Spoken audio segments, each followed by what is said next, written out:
The Rougeau brothers that came into 1986. 86 we started, and 86, 87. We worked so hard, Raymond and I, and as baby faces, but we just they just seemed like we didn't get over like they wanted us to, because we have to have the fact that the Americans, they like American heroes. And it's like, and there was just something about me and Raymond not getting over as much as they would want as baby faces. So Vince had brought us into a meeting one time, and he told us, guys, we've been working 2 years together, and I have an idea. So then he came up with the idea that we move to Memphis. We get Jimmy Hart as our manager. We become the fabulous Rougeau brothers. We get the song "All American Boys" that we sang with Jimmy Hart there. That was absolutely, it was a hit. It's amazing, that song, how far it went, and then still today it's playing.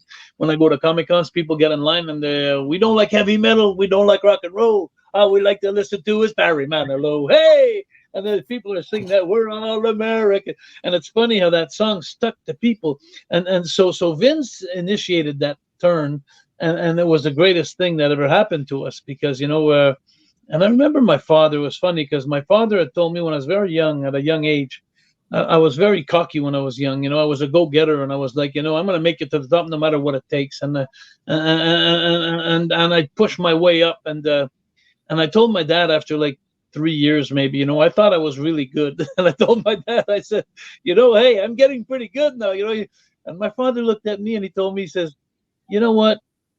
He says, there's two things that you'll know when you become good. The first thing is it takes 5 years, 5 years to become a really good worker.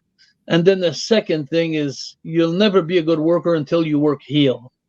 Like, so you have both sides of the story, because we got to remember, guys. If I don't know if I'm sure you're aware of this, but a lot of fans are not aware of this.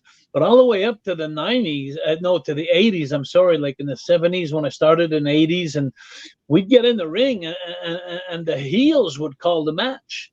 Like the whole match was dictated by the heels. We'd just go in there, baby faces, and listen. And then when all the big, excuse my language, but in those days you had a lot of overweight heels, fat heels, and they'd come in, and everybody would treat them as beer drinkers, and they looked like guys, and they were like idiots, and the baby faces were the heroes, but the truth is the heels were the smart ones. They were the ones calling all the matches. They were the ones that were really dictating when they'd control the crowd and everything. So that was up all the way up to the early 80s that it was like that. Before it went to so my father was right, and then I realized when we turned heel, Raymond and I, and we became the fabulous Rougeau brothers. It was, we were, every team, every person has something that's going to make them